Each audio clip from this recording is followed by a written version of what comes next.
Posiblemente este video se trate solo de un sueño.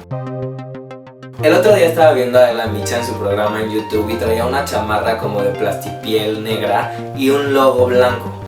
¿Qué marca es mi de esta? Ay. Están tercos ¿Te con las la mandan marca. A ver, o qué? Si ustedes son muy amantes o muy interesados en la moda, inmediatamente debieron de haber reconocido ese logo que es de André Courrèges.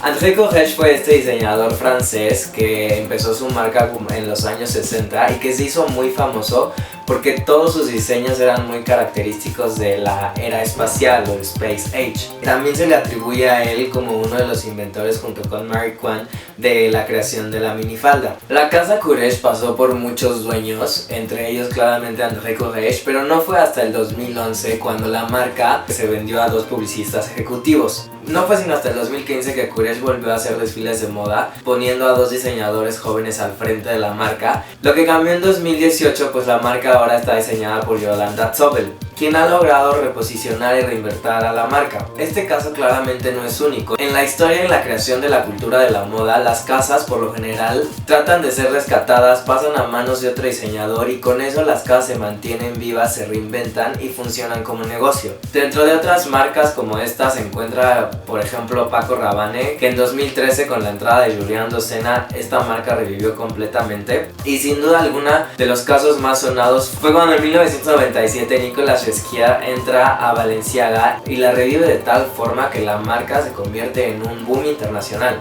Por otro lado también hay otros casos que no son realmente de éxito, como Vionnet, que al principio fue comprada por la familia Lumen y después adquirida por Goga Ashkenazi, quien también está al cargo de la dirección creativa de esta marca sin tener realmente un éxito comercial como era el que esperaban.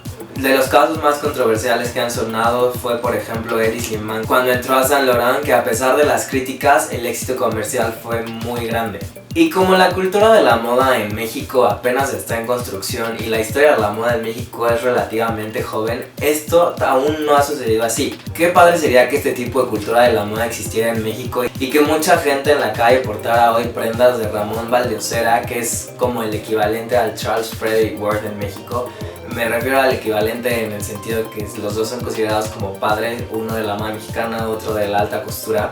A lo que me pregunto, ¿por qué Jacques Campot no siguió el legado que ya había construido durante mucho tiempo y prefirieron hacer los diseñadores o la gente de negocios que está detrás de las marcas sus propias colecciones? Francisco Cancino con su marca Cancino y Concha Orbañanos con Colectiva Concepción. Si de por sí ya cuesta crear una marca de moda en México y una marca de moda que funcione, no entiendo por qué dejar hasta ahí ese legado y no continuar esas marcas. Porque a veces el chiste solo está en reinventarse sobre el legado ya construido, ¿no? La verdad a mí sí me gustaría que marcas como Pais, Carla Fernández, Cynthia Buttenklepper nombren al diseñador que a ustedes les guste, no perecieran justo con las vidas de estos diseñadores y que creen un ADN tan fuerte que pueda ser continuado durante mucho tiempo. Claro que no sabemos si estaremos vivos para verlo, pero se vale soñar, ¿no? ¿O ustedes qué piensan? Adiós.